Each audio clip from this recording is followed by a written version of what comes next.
ایک اور ایکسیپشن ہے وہ یونس علیہ السلام کی ہے.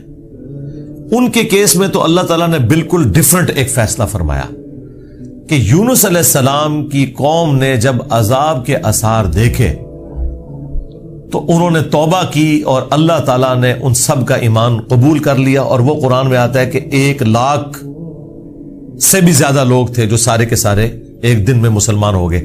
یعنی یونس علیہ السلام کی سال ہر سال کی تبلیغ نے کوئی اثر نہیں دکھایا.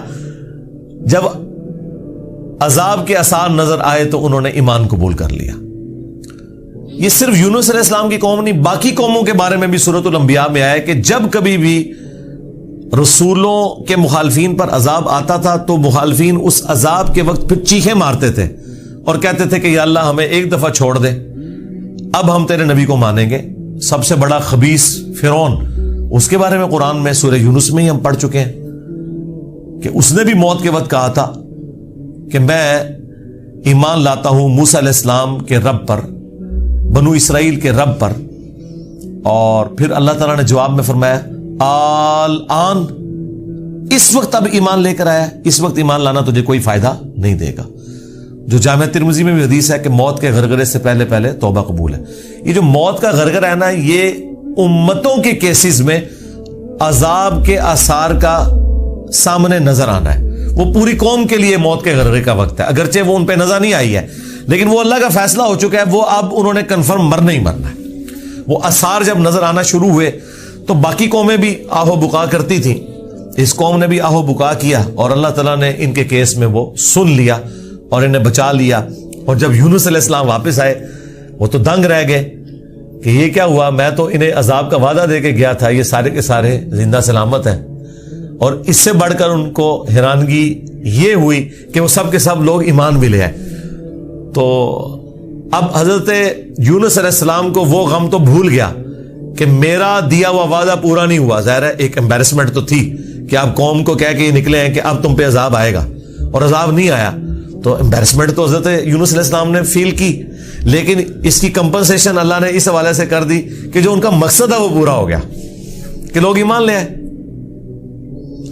آپ سورۃ الاعراف میں، سورہ ہود میں بھی دیکھیں گے کہ جب کبھی قوموں پر عذاب آتا ہے تو اینڈ پہ وہ قوم کا پیغمبر عذاب دیکھنے کے بعد اپنی قوم سے مخاطب ہو کے کہتا ہے کہ میری قوم، میں نے تو بڑی کوشش کی تھی کہ تمہیں اس عذاب سے بچا لیتا لیکن تم خود گمراہی پر تلے ہوئے تھے. تو عذاب کے بعد بھی قوموں کا درد پیغمبروں کے سینے میں رہتا ہے، ایک نیچرل چیز ہے. رقیق القلب ہوتے ہیں نا جو پیغمبر ہوتے ہیں. تو یہاں پر جب انہوں نے دیکھا سب ایمان لے ہیں تو ظاہر ہے کہ وہ ایک ہیپی اینڈنگ ہوئی ہے.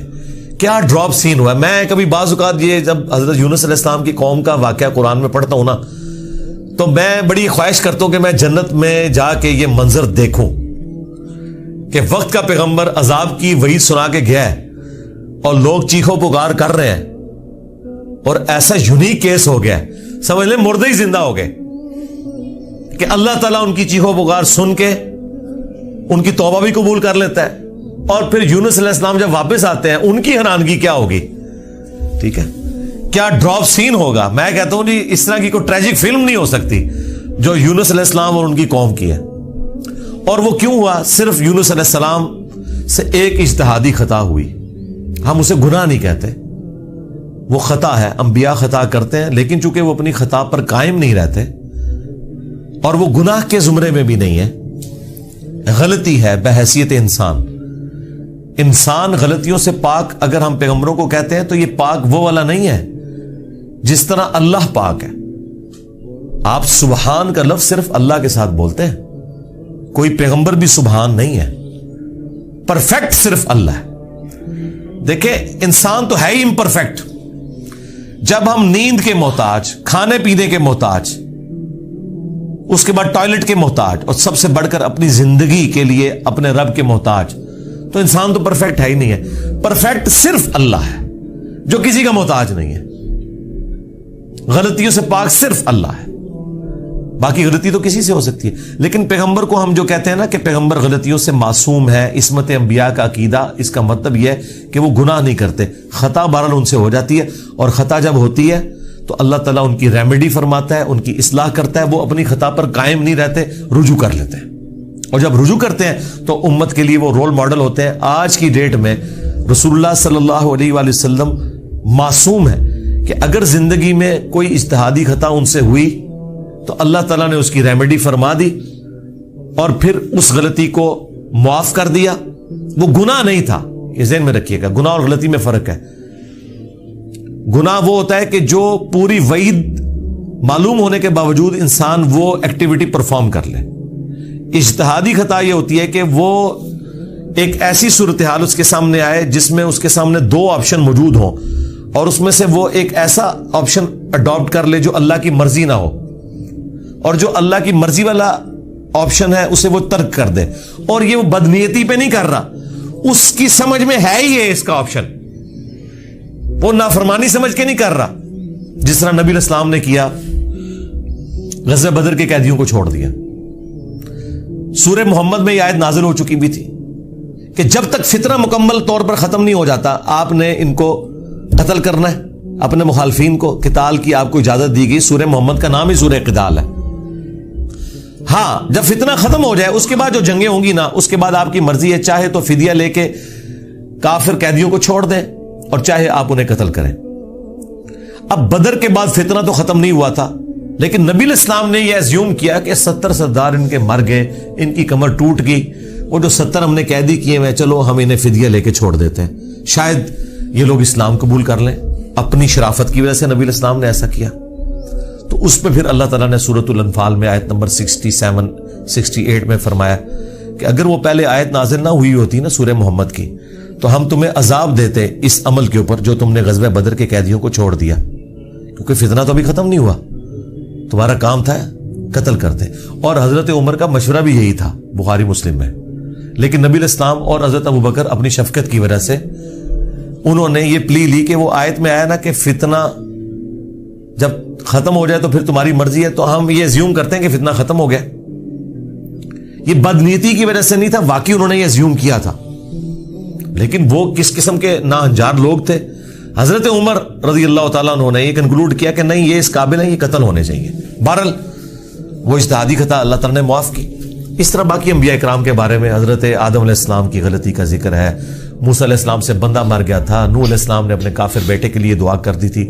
حالانکہ آج ایک مسلمان, عام مسلمان کو بھی پتا ہے کہ کافر کی مغفرت نہیں ہو سکتی, تو نوح علیہ السلام کو کیا نہیں پتا تھا؟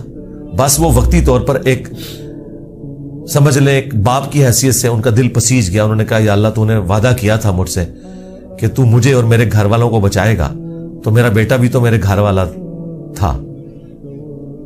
تو اللہ تعالیٰ نے فرمایا کہ اس چیز کا سوال نہ کر جس کے بارے میں تجھے علم نہیں ہے. بڑا کریٹیکل جملہ تھا, اس میں مسئلہ تقدیر بھی چھپا ہوا ہے. ایک تو سمپل معنی ہے کہ اس بارے میں مجھ سے سوال کیوں کر رہا ہے, تم نے کب یہ ایزیوم کر لیا کہ تمہارے گھر والے اگر کفر کریں گے تو میں انہیں چھوڑ دوں گا. گھر والوں سے مراد وہ گھر والے تھے جو ایمان لے کر آئیں گے. آپ کی بیوی نہیں لائی, ایک بیٹا نہیں لایا, باقی گھر والے لے آئے ایمان, تو بچ گئے.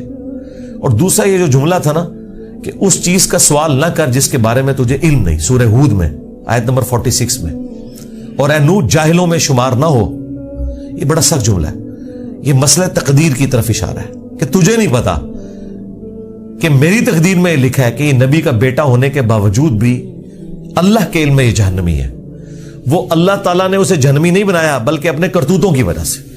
تو اللہ کی تقدیر کے اوپر تو کسی کا بھی علم نہیں ہے نا جب تک اللہ تعالیٰ مطلع نہ کر دے.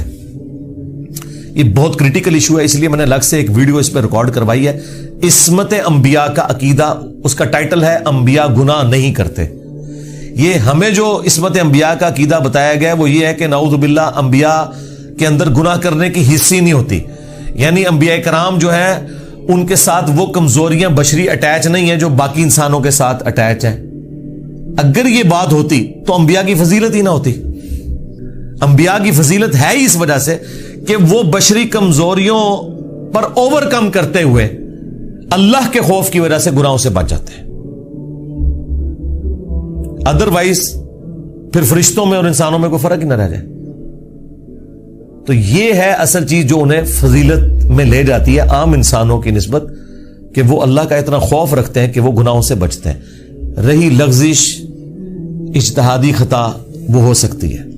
تو میں نے وہ انبیاء گناہ نہیں کرتے، اس میں تفصیل کے ساتھ واقعات مختلف قرآن سے بیان کیے ہیں۔ سورہ یوسف میں ہے کہ اس عورت نے یوسف کا قصد کیا، یوسف بھی عورت کا قصد کر لیتا اگر اپنے رب کی برہان نہ دیکھتا۔ اب اندازہ کریں، اللہ تعالیٰ فرما رہا ہے کہ یوسف علیہ السلام بھی اس برائی میں پڑ جاتے اگر اللہ تعالیٰ انہیں ایک خاص نشانی نہ دکھاتا۔ وہ قرآن میں تو رپورٹ نہیں ہوئی، اسرائیلی روایتوں میں آتا ہے کہ اللہ تعالیٰ نے اس وقت حضرت یوسف علیہ السلام کو اپنے والد کی شبیہ دکھا دی تھی، حضرت یعقوب علیہ السلام کی، اور وہ انگلی سے یوں اشارہ کر رہے تھے کہ یہ کام نہیں کرنا تم نے، یا اس وقت شیطان بھیانک شکل میں انہیں نظر آ گیا کہ یہ شیطان مجھ سے برائی کا کام کروانے لگا ہے۔ بہرحال کوئی نشانی اللہ نے دکھائی ہے، قرآن میں ہے، اور اس کی وجہ سے وہ برائی سے بچے ہیں۔ اس کا مطلب ہے کہ ان میں مادہ موجود تھا، لیکن اللہ نے انہیں بچایا ایک نشانی کے ذریعے۔ تو انبیاء کی اللہ تعالیٰ حفاظت کر لیتا ہے۔ یونس علیہ السلام سے جو آپ سمجھ لیں اجتہادی خطا، جسے ہم گناہ نہیں کہتے، وہ یہ ہوئی کہ جب مقررہ وقت کے اوپر قوم یونس ایمان نہیں لے کر آئی تو یونس علیہ السلام نے انہیں کہا کہ اب 3 دن بعد عذاب آ جائے گا، جو اللہ نے وعدہ کیا تھا کہ یہ ان کا سمجھ لیں ٹائم اینڈ ہو رہا ہے، اس ٹائم لائن کے بعد عذاب آنا ہے۔ لیکن ساتھ یہ ضروری تھا کہ اللہ تعالیٰ کی وحی کا انتظار کرنا ہے اس علاقے کو چھوڑنے سے پہلے۔ تمام انبیاء جب قوموں کو وحی سناتے ہیں نا تو پھر اللہ تعالیٰ کی وحی کی اجازت کے بعد اس علاقے کو چھوڑتے ہیں۔ نبی اسلام نے بھی ہجرت دیکھیں اینڈ پہ کی ہے، ایویں نہیں، مطلب آپ خود سے نہیں نکلے، اللہ تعالیٰ کی وحی کے ذریعے نکلے۔ قرآن میں سورۃ الانفال میں آیا تھا کہ یہ جب کافر کہتے تھے نا کہ ہم پر عذاب کیوں نہیں نازل ہوتا، ہم نبی کا انکار کر رہے ہیں، تو اللہ تعالیٰ نے فرمایا کہ جب تک اے نبی تم ان میں موجود ہو ہم ان کو عذاب نہیں دیں گے۔ اللہ کی سنت ہے کہ جب کبھی کسی قوم کو عذاب دینا ہوتا ہے نا تو اس قوم میں سے انبیاء اور اہل ایمان کو الگ کرتا ہے، پھر باقی کی قوم پر عذاب آتا ہے، اور وہ اللہ تعالیٰ نے نکالا اور غزوہ بدر میں لا کے ڈبویا ان کو، جس طرح فرعونیوں کو اپنے محلات سے نکال کے سمندر میں غرق کیا تھا، مشرکین عرب کو اپنے گھروں سے نکال کر بدر میں ڈبویا صحابہ کرام کی تلواروں کے ذریعے۔ یہ عذاب استیصال کی ایک قسط ان پر آئی تھی۔ تو یونس علیہ السلام نے اسیوم کیا کہ ظاہر ہے کہ اس کے بعد عذاب تو آنا ہی ہے، لیکن ان کی شان اس سے بلند تھی کہ وہ وحی کا انتظار کیے بغیر نکل گئے۔ بس جب وہ نکلے، جس کشتی میں سوار ہوئے، وہ کشتی جو ہے وہ بھنور میں پھنس گئی، اور ان کی اپنی ایک نارمز چل رہی تھی کہ اگر کشتی بھنور میں پھنس جائے تو یہ اس چیز کی علامت ہے کہ کوئی غلام اپنے آقا کی اجازت کے بغیر بھاگ کر آ گیا۔ پھر وہ قرعہ اندازی کرتے تھے، اور جس کے نام قرعہ نکلتا تھا اس کو فدیے کے طور پر وہ سمندر میں ڈال دیتے تھے۔ پہلی دفعہ قرآن اندازی کی گئی، بیلٹنگ، تو حضرت یونس علیہ السلام کا نام نکلا۔ ان کا نہیں یونس علیہ السلام تو اس طرح ہو ہی نہیں سکتا۔ دوسری بار، تیسری بار، تینوں بار یونس علیہ السلام کا نام نکلا قرآن اندازی میں۔ تو یونس علیہ السلام نے، اچھا قرآن میں اشارتاً اس کا ذکر ہے، اسرائیلی روایتوں میں تفصیل کے ساتھ ہے، لیکن یہ بالکل قرآن میں فٹ ان بیٹھتی ہیں۔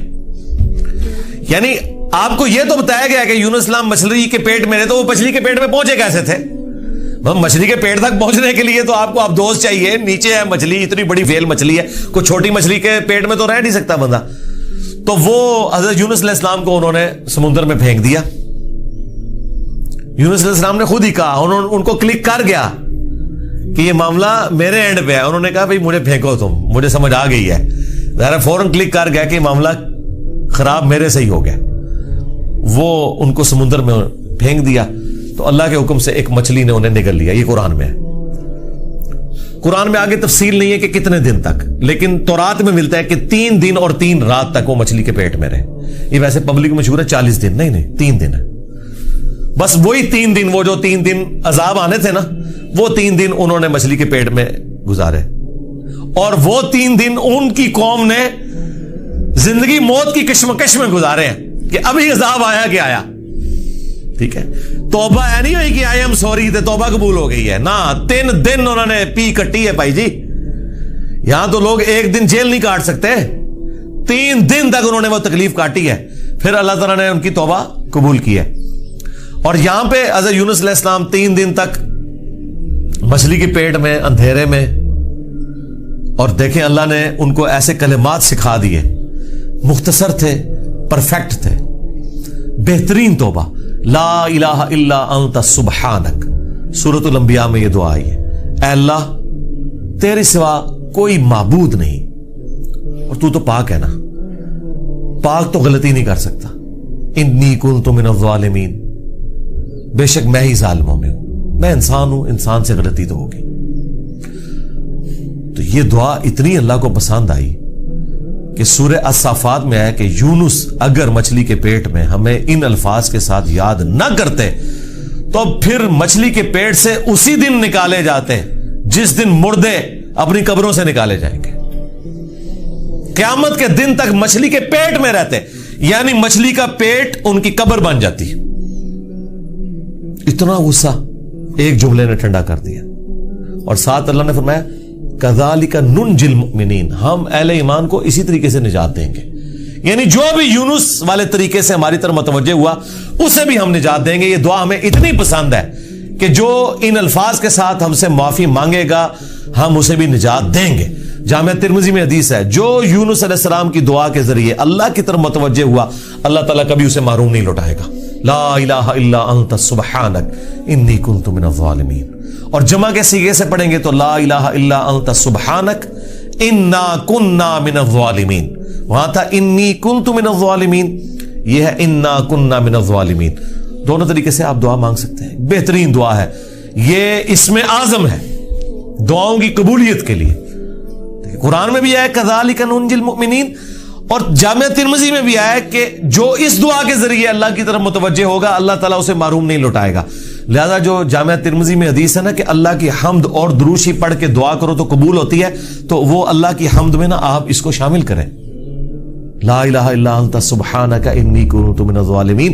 یہ اللہ کی بیسٹ حمد بھی ہے اور بیسٹ استغفار بھی ہے، اور ایسا استغفار ہے کہ اللہ کی رحمت کو ٹریگر کرنے والا ہے۔ دیکھیں آپ نے اللہ تعالیٰ کی کس چیز کو ہائی لائٹ کیا ہے کہ یا اللہ تو پاک ہے، تو غلطی کر نہیں سکتا، اس کی عظمت مان لی، اور پھر ساتھ ہی کہا کہ مجھے تو نے بنایا ہی ایسا ہے کہ میں غلطی کروں گا، تو دیکھ میں کمزور ہوں، میں مان رہا ہوں میں غلطی کروں گا، تو کر بیٹھا ہوں تو معاف کر دینا۔ اس سے بیسٹ انداز نہیں ہو سکتا اپنی غلطیوں پر معافی مانگنے کا۔ تو یہ حرز جاں بنائیں، لا الہ الا انت سبحانک انی کنت من الظالمین۔ یقین کریں یہ دعا آپ کے سامنے یونس علیہ السلام ہو، مچھلی کا پیٹ، گپ اندھیرا، 3 دن 3 رات، دنیا میں کوئی آ کے آپ کو ریسکیو نہیں کر سکتا، اور موت سامنے نظر آ رہی ہے۔ حضرت یونس علیہ السلام اسی طریقے سے بچے ہیں جیسے مردہ کو زندہ ہو جائے، اور یہاں لوگ کہتے ہیں بڑا گرم ذکر ہے جی، خوشبو لا کے کرنا چاہیے اور صاف ستھری جگہ۔ بھائی جس نے یہ کیا تھا اس سے زیادہ تعفن والی جگہ کوئی نہیں تھی، مچھلی کا پیٹ۔ یہ تو چلتے پھرتے، نہ اس کے لیے وضو ہونا شرط ہے، نہ اس کے لیے غسل ہونا شرط ہے، اس کے لیے صرف ایک نیک نیتی کے ساتھ اللہ کی طرف متوجہ ہونا شرط ہے کہ آپ مان لیں کہ آپ کمزور ہیں، طاقتور وہ ہے، آپ غلطی کریں گے وہ غلطی نہیں کرتا، آپ معافی مانگیں گے وہ معافی دینے والا ہے۔ اللہ بھی التواب ہے اور بندے بھی توبہ کرنے والے ہیں۔ اللہ کی توبہ یہ ہے کہ جب آپ اللہ کی طرف رجوع کرتے ہیں، توبہ کا مطلب ہوتا ہے رجوع لانا، تو اللہ آپ کی طرف رجوع لے آتا ہے۔ جو بخاری مسلم میں حدیث ہے کہ جو شخص توبہ کر کے اللہ کی طرف رجوع لاتا ہے تو اللہ کو اس شخص سے زیادہ خوشی ہوتی ہے کہ جو اکیلا ریگستان میں ہو، اچانک اس کی سواری غائب ہو جائے اور وہ اپنی موت کا انتظار کرنا شروع کر دے، اور پھر تھوڑی دیر بعد وہ سواری واپس آ جائے جس پہ اس کا سامان لدا ہوا ہے، اسے نئی زندگی ملے، اور وہ اتنا خوش ہو کہ اس کی زبان سے نکل جائے اے اللہ تو میرا بندہ میں تیرا رب، من شدت الفرح، خوشی کی شدت کی وجہ سے، حالانکہ اس نے یہ کہنا تھا کہ اے اللہ میں تیرا بندہ تو میرا رب۔ اس سے زیادہ اللہ تعالیٰ کو خوشی ہوتی ہے جو بندہ رجوع لے آتا ہے۔ تو یونس علیہ السلام کی دعاؤں کو آپ اپنے استغفار میں، اپنی صبح و شام کے اذکار میں، ہر جگہ اپنے تشہد کے اندر اس دعا کو پڑھا کریں۔ یہ بڑے بڑے مشکلوں کو آسان کر دیتی ہے۔ یار آپ دیکھیں ایک بندے کو اپنی موت سامنے نظر آ رہی ہے اور اس موت میں سے اسے زندگی مل جائے، بس جب آپ نا امیدی کے اینڈ پر پہنچے ہوں اور آپ کو کوئی امید نظر نہ آئے تو آپ یہ پڑھیں لا الہ الا انت سبحانک انی کنت من الظالمین. انشاءاللہ تعالی اللہ تعالی اس مشکل میں بھی کوئی نہ کوئی ایسی راہ نکال دے گا جو آپ نے گمان بھی نہیں کبھی کی ہوگی. بہرحال وہ 3 دن اور 3 رات کے بعد یونس علیہ السلام کو مچھلی نے ساحل پر ڈال دیا. اب ان کا جسم کافی ڈیمیج ہو چکا ہوا تھا. قرآن میں آیا کہ ان کے لیے اللہ تعالیٰ نے کدو کی بیل اگا دی جو ان کے اوپر سایہ کی ہوئی تھی, کیونکہ بالکل لاغر ہوئے تھے وہ, اور پھر دھوپ سے بچاؤ کے لیے وہ بیل بھی ان کو چاہیے تھی. پھر سسٹین ہوئے, جب واپس اپنی قوم میں آئے تو دیکھا کہ جناب سارے رفع دین نمازاں پڑھ رہے ہیں. انہوں نے کہا پوری زندگی بخاری مسلم دی حدیثاں دکھائیاں, انہیں رفع دین نہیں شروع کیتا, اچانک کیا ہو گیا ہے؟ یعنی وہ سارے کے سارے مان لیں. یہ میں آج کے دور میں ٹرانسلیٹ کر رہا ہوں. پھر کہنے کے کتنے لکھے ہیں سرکار, دیکھیں اللہ تعالیٰ ہر دور میں اپنے بندے بھیجتا ہے جو اس دور کی لینگویج میں ان کو وہ بات سمجھاتے ہیں. تو انہوں نے دیکھا بھی انقلاب یہ کہاں سے آ گیا, سارے اونچی آمین کہہ رہے ہیں, سارے رفع الیدین سے نماز پڑھ رہے ہیں, سارے نے جڑے اپنی شلوانہ جھونگ لیا نے, کیا ہو گیا؟ تو پتہ چلا کہ جناب اللہ تعالیٰ نے معاف کر دیا ان کو. اور یہ ایک ایسا ایکسیپشنل واقعہ ہے جو اللہ تعالیٰ کی پوری بنائے ہوئے پلان کے اندر, پوری ڈیسٹنی میں, پوری انسانی تاریخ میں اور کسی کے لیے نہیں ہوا. اس خاص واقعے کی وجہ سے ہی اس سورت کا نام سورہ یونس ہے. اگرچہ یونس علیہ السلام کا ذکر آپ نے دیکھ لیا, بس یہ اتنا صحیح آ رہا ہے. یہ باقی پورے واقعات قرآن میں سکیٹرڈ فارم میں ہے. سورہ ہود سے میں نے بیان کیا, سورۃ الاعراف, باقی سورتوں سے جوڑ کے آپ کو ایک جگہ پوری پکچر بتائی ہے. حالانکہ عام بندے سے پوچھے نا کہ سورہ یونس میں کیا ہوگا تو وہ یہ بتائیں گے آپ کو کہ سورہ یونس میں یہ لکھا ہوا ہوگا کہ حضرت یونس علیہ السلام کتنے خوبصورت تھے, ان کی زلفوں کا رنگ کیا تھا, ان کے ماں باپ کہاں رہتے تھے, وہ کہاں پیدا ہوئے, کہاں فوت ہوئے. عام آدمی تو یہ سمجھ رہا ہوگا. حالانکہ سورہ یونس کا جو مرکزی ٹاپک ہے نا وہ توحید ہے, ٹوٹل توحید. اور اس میں حضرت یونس علیہ السلام بھی فٹ ان بیٹھ رہے ہیں. کیوں؟ توحید کا مطلب یہ ہے کہ ہوگا وہ جو اللہ چاہے گا, اور اللہ چاہے تو اپنا بنایا ہوا قانون بھی توڑ سکتا ہے. اللہ اپنے قانون کا بھی کوئی پابند نہیں ہے. لیکن یہ دنیا کے اعتبار سے, آخرت کے لیے نہیں. آخرت کے لیے اللہ نے قرآن میں یہ بتایا کہ میں اپنے وعدے کے خلاف نہیں چلوں گا. آخرت اللہ کا قانون نہیں ہے, وعدہ ہے. اور اگر اللہ وعدہ توڑتا ہے نا تو وہ اللہ نہیں رہتا, کیونکہ جو وعدہ پورا نہ کرے وہ جھوٹا ہوتا ہے, اور جھوٹ اللہ کی طرف منسوب نہیں. لیکن دنیا میں اللہ تعالیٰ اپنے بنائے ہوئے قوانین توڑ دیتا ہے. وہ اللہ کے کوئی وعدے نہیں ہے. اللہ کا قانون ہے کہ آگ جلائے گی, ابراہیم کو نہیں جلایا, تو اللہ تعالیٰ کو اس سے کوئی فرق نہیں پڑتا. یہ اللہ کا کوئی وعدہ نہیں تھا. چھری کاٹتی ہے, اسماعیل علیہ السلام کو نہیں کاٹا, یہ اللہ کا قانون ٹوٹا. سمندر میں انسان غرق ہو جاتا ہے, موسیٰ علیہ السلام کے لیے راستہ بن گیا, یہ اللہ کا قانون ٹوٹا معجزے کے طور پر. آخرت میں کوئی قانون نہیں ٹوٹے گا. جو مواہد دنیا سے گیا, اللہ کا تابع فرمان, پیغمبروں کا مطیع, پھر اس پہ تقدیر غالب نہیں آئے گی کہ نہیں جی اے تیری میں ایک گل سنبھال کے رکھی ہے, دادا تو زیرو نل ملٹیپلائی ہو گیا. نہیں, وہاں بھائی نیکیاں تولی جائیں گی. چاہے گناہوں کے پلڑے میں بڑے سے بڑا گناہ بھی آ گیا شرک کے سوا, اور نیکیاں بھاری ہو گئی, تو اللہ تعالیٰ کسی کو یہ کہے گا کہ بھی نہیں کہ بالکل دوتے زیرو زیرو ہی بچے ہیں. نہیں, بس یہ میرا وعدہ ہے کہ میں بچا لوں گا. بلکہ اللہ کی تو رحمت اس سے بھی زیادہ ہے. وہ تو اپنے پیغمبر کی شفاعت سے جن کے نیکیوں کے پلڑے ہلکے بھی ہو جائیں گے ان کی بھی کمپنسیشن فرما دے گا, اگر وہ شرک نہ کرتے ہوئے. انشاءاللہ تعالی ہمیں تو اللہ تعالیٰ بغیر حساب و کتاب کی جنت میں داخلہ عطا فرمائے. آمین. مع النبیین والصدیقین والشہداء والصالحین. آمین. بہرحال یونس علیہ السلام جب واپس آئے, انہوں نے یہ ساری بہاریں دیکھی تو ظاہر ہے کہ خوشی خوشی انہوں نے اس کو ایکسیپٹ کیا, اور اللہ تعالیٰ نے پھر اس کو قیامت تک کے لیے قرآن میں نقل کر دیا. اب یہ وہ الفاظ, اب یہ پورے واقعات آپ کے سامنے ہو تو اب آپ اس کا ٹیسٹ فیل کریں. اعوذ باللہ من الشیطان الرجیم, بسم اللہ الرحمن الرحیم. فلولا كانت قرية آمنت فنفعها ایمانها, پس کیوں ایسا نہ ہوا کہ کوئی بستی ایمان لائی ہو تو اس کو ایمان لانا نفع دے دیتا. یہ کبھی ہوا ہی نہیں ایسا. الا قوم یونس, سوائے قوم یونس کے. کہ یونس علیہ السلام کی اجتہادی خطا جو ڈیبٹ تھی وہ کریڈٹ بن گئی ان کے امت کے حق میں، کہ چونکہ ان کے وقت کے پیغمبر نے اللہ کی وحی کے انتظار کے بغیر وہ جگہ چھوڑ دی تھی، اللہ نے اس کا بینیفٹ ان کی قوم کو دے دیا۔ لما آمنوا، جب وہ ایمان لے آئے، کشفنا عنہم عذاب الخزی فی الحیات الدنیا، تو ہم نے دور کر دیا ان سے، کھول دیا دنیا کی زندگی کی رسوائی کا عذاب، وَمَتَّعْنَاهُمْ إِلَىٰ حِينٍ، اور ہم نے انہیں دنیا میں لطف اندوز ہونے کے لیے ایک اور مدت فراہم کر دی۔ اللہم احسن عاقبتنا فی الامور کلھا واجرنا من خزی الدنیا وعذاب الآخرہ، آمین۔ تو یہاں پر وہ عذاب ہم نے ان سے دور کر دیا، یعنی وہ عذاب آیا ہوا تھا، اس کے اثار نمایاں تھے، پھر اللہ تعالیٰ نے وہ کھول دیا، وہ جس شکل میں بھی تھا، کوئی بادل آئے ہوئے تھے پھر کھول دیے۔ وَلَوْ شَاءَ رَبُّكَ لَآمَنَ مَنْ فِي الْأَرْضِ كُلُّهُمْ جَمِيعًا، اور اگر تمہارا رب چاہتا تو جتنے لوگ زمین میں آباد ہیں سب کے سب ہی مومن ہو جاتے۔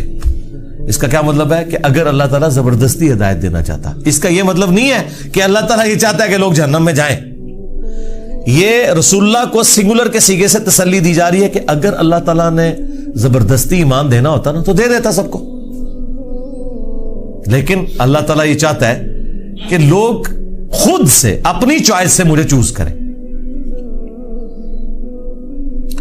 افانت تکرہ الناس حتی یکونوا مؤمنین، تو اے نبی کیا آپ لوگوں کو مجبور کرنا چاہتے ہیں یہاں تک کہ وہ ایمان لے آئیں؟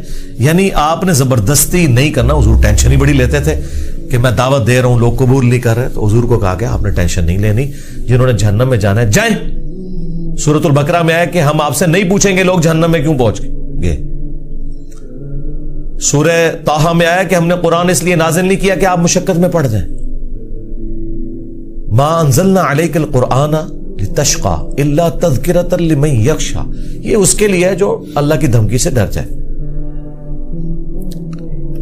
وما كان لنفس ان تؤمن الا باذن اللہ، اور کسی جان کے لیے یہ ممکن ہی نہیں ہے کہ وہ ایمان لے آئے مگر اللہ کے اذن سے۔ مراد یہ کہ صرف کوشش بھی کوئی چیز نہیں ہے، اللہ کی طرف متوجہ بھی ہوں، تقدیر پلس کوشش دونوں مل کے کمپلیشن کی طرف جاتے ہیں۔ ربنا لا تزغ قلوبنا بعد اذ ہدیتنا وہب لنا من لدنک رحمہ انک انت الوہاب، آمین۔